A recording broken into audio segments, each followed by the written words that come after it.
course, we're going to start with the biggest one, which is still the biggest one till this day, Facebook.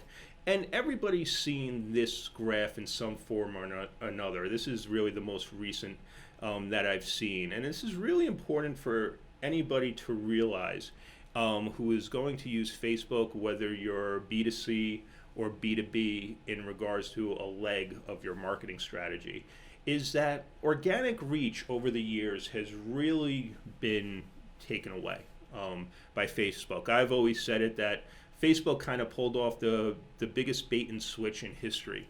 You know, when they started out in 2006, they said to everybody, hey, put tons of content up and we'll give you access to audiences and they'll engage with you and everybody's happy. You get engagement, people get access to you and you get tons of traffic and just give us your content. And then all of a sudden in 2011, they said, hey, you know all that traffic you've been getting for putting all this content up on our site for all these years? Well, guess what? You have to pay us for that access now. And very quickly, it went from basically a 26% exposure of your organic audience to now in 2017, about 0.5%. So what does that mean? So back in 2011, if you had 100 followers, basically 26 of those people would see your post. Nowadays, if you have 100 followers, organically less than 1% of those folks will see your post.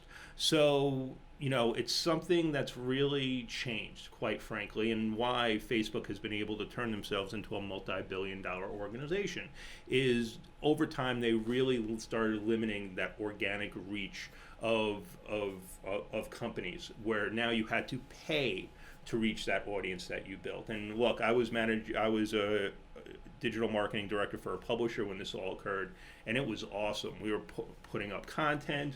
We had millions of followers, literally millions of followers. We would drive tens of thousands of visitors to our websites every single day through Facebook. It was great. And then all of a sudden, overnight, literally somebody, you know, closed the faucet. So that's something every organization is dealing with. But with that being said, well, what's the point of even talking about Facebook organic?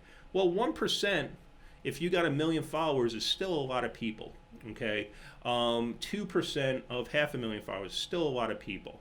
And this is the overall engagement. So just with Facebook, since it's so large and there's so many users, even though your organic reach is relatively small, it's a small percentage of a huge pie that still makes it probably the biggest platform to be concerned about in regards to your social engagement as part of your marketing plan.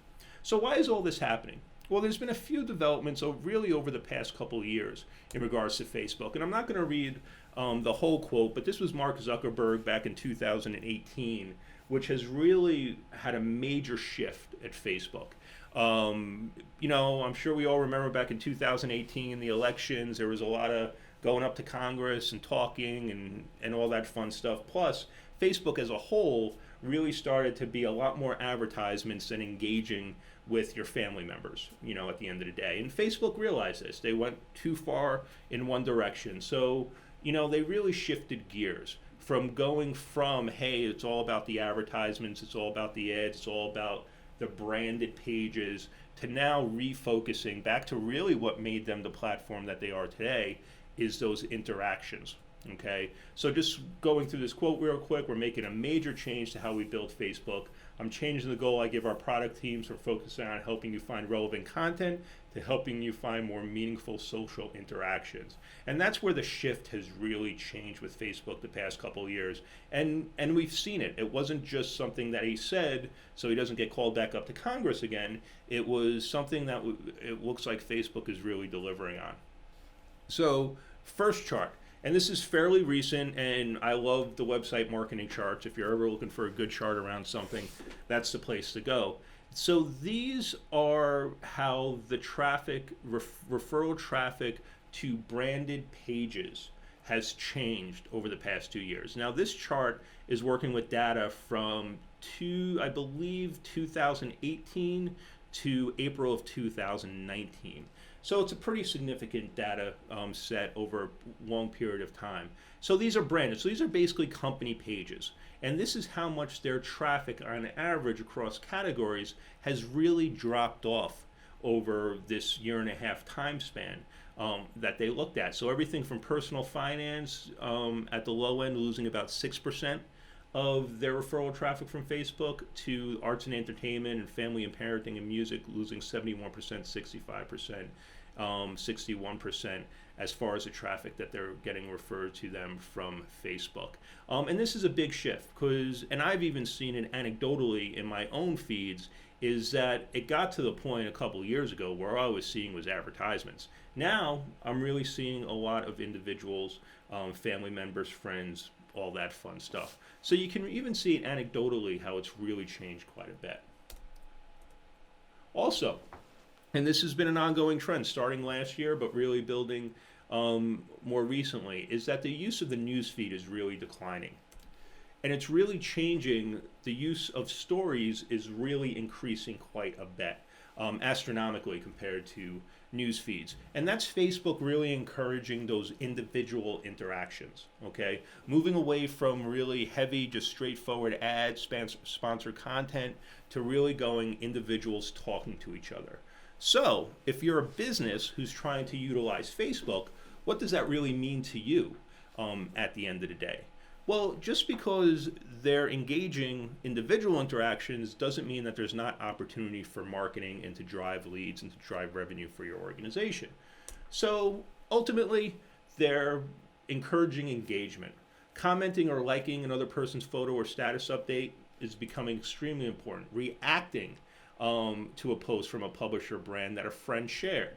Multiple people replying to each other's comments on a video or article. Sharing a link over Messenger to start a conversation. So as you can see, engagement, engagement, engagement, engagement, engagement. That's where Facebook is really focusing on now. You know, once again, I'll go back to my experience as director of digital marketing for a publisher. And I was in charge of about 40 different properties and their social presence of those 40 different properties. Well, back then in 2009, 2008, 2010, we really just used Facebook as a content syndication platform where it was all about just, hey, push the content out, push the content out. And you got likes, you got shares, you got followers, and it drove, and it was just all about driving that traffic back to the site. And it worked great. Companies who are still doing that, it doesn't really work anymore. Once again, you have a much, much smaller organic reach. So you typically have to throw a good amount of money behind it, okay, to get any type of engagement.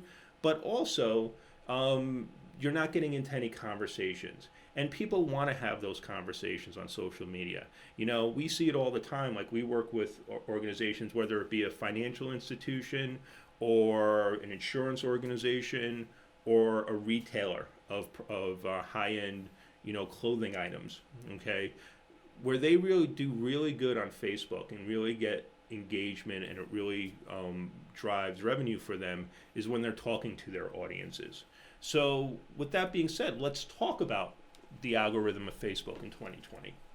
So one thing that they really look at is the credibility of the user is a major ranking factor. So looking at that profile, seeing if it's complete, seeing if that person engages, if they share, if they comments, they look at the history of that user. Because this all goes back to the bots of not too long ago, where you built hundreds upon thousands of fake profiles basically, and you were able to kind of goose the system. Well, now they're really looking at the overall profile, the age, the engagement. So the days of just getting those bots and being able to build this huge presence on Facebook and really being able to sway opinion and content are kind of gone. They're really doing a good job of making sure that accounts and user profiles are legit at the end of the day. One thing, and you'll see this as a trend throughout the different platforms, native content takes precedence over shared content, okay? Look, the platforms want your content. They want unique content. Pretty much a lot of the things that Google's doing right now with on-page search results. You know, they want to create content on their site so people stay on their site, so people stay on Facebook. So any content that's full complete that keeps a person on Facebook, of course, that's where Facebook is going to make most of their money, is going to, they're going to give that native content precedence when all things are equal over content that's driving people away from Facebook. Also, live video takes precedence as well. I don't think that's any shock to anybody that we see it all the times. Video, that's the new medium. Well, it's not really the new medium, but all these platforms really give a lot of preference to video. And then Facebook prioritize posts that start conversations, okay? Once again, they want that engagement. And, I'll give you a prime example. We work with a financial institution, and so much of their content, they're not a political organization by any means. They don't care what side of the aisle you are on. They don't have any firm stances. But because of the space that they're in, current events, what's happening in the government, what happens in the economy, impacts people investments. And they write about that and share that content on Facebook and the other platforms. And that content, whether it's taking a stand or not, which they aren't, they're just reporting facts. Well, guess what? People have opinions. And, we put up posts that get hundreds of comments and reactions.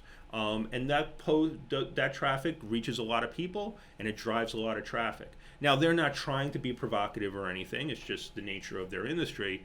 But those pieces of content that they share on Facebook that get tons of comments, and honestly, some of the content, follows everything, not to get political, everything from Trump, Hillary, everything in between.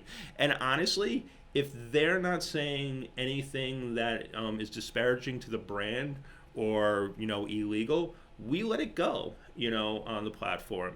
And guess what? It drives a lot of traffic. It drives a lot of leads for the organization. So, put together content that encourages conversation. And that will be another ongoing theme you'll see throughout these platforms, sparking conversation. And posting.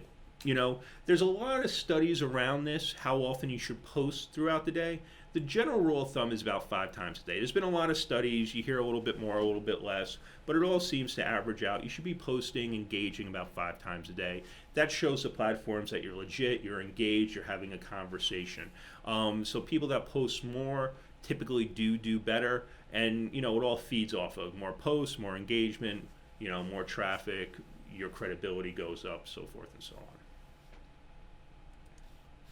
Just a little bit more about the algorithm of Facebook. We've talked about this a little bit, is engagement. Posts will be shared with a very small percentage of your audience within a few seconds. So you put out a post and they make a judgment. If you get engagements fairly quickly on that post, they're going to put it out to more people. Vice versa. You put out a post and it gets no engagement, well, guess what? They're not going to put it out to more people. So that's something to really think about. Is that initial engagement. Maybe sometimes it's worth putting some money right behind that post when you put it out to kind of spark that engagement, goose that a little bit, get it moving so it builds a lot of organic presence. That's something we do for our clients a lot when we take over a Facebook presence. Like we'll have clients that have been putting up content on a daily basis.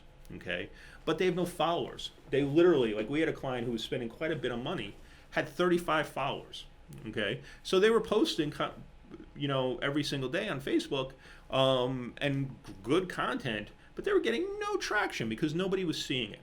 So ultimately, what we did was said, hey, can we have a fairly small budget? I think it was like $1,000 over the course of a month. So we're talking literally, $30 a day.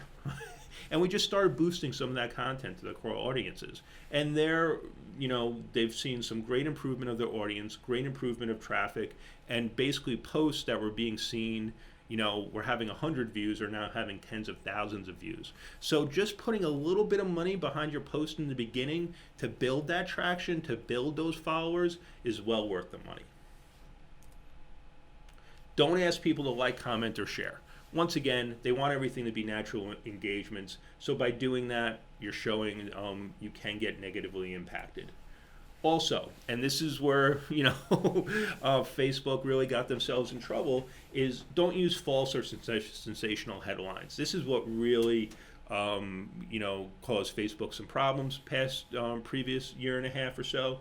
And, they're really monitoring that stuff. And you'll see, and I see, like I have friends that are pretty extreme with their opinions on Facebook, and individuals are getting banned now. Like it's not just companies. Like Facebook has really ratcheted up where they really follow things. We have clients, and actually a great example I mentioned before, the financial institution, once again, very responsible organization, but they, for their advertising, have to go through an extra level of screening since they do talk about political content. So not too long ago, a year and a half, 2 years ago, Facebook didn't care.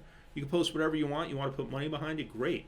But now a very responsible, legitimate financial institution puts very, just fact-based, nothing fancy, news out there. They have to go through an extra level of screening now to be allowed to put that content out. So that's also something to really think about. Don't use sensational headlines. Don't ask people to like. Don't ask to comment. You will be penalized. And then moving forward, what should you think about? Just bringing it all together is be picky in what you share. No engagement. If people aren't engaging with you, it's hurting your credibility. It's just going to be a downward spiral. Decreased credibility equals no engagement. So put out good content that people are going to engage with. Facebook wants your content on Facebook. One way to start gaining followers is do content exclusive to Facebook.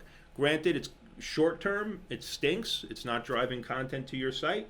But long term, as you gain those followers, you start filtering in content that goes back to your website. It's a little bit of a long game. Video, video, video. You'll see that trend throughout all the different platforms is that they really love video.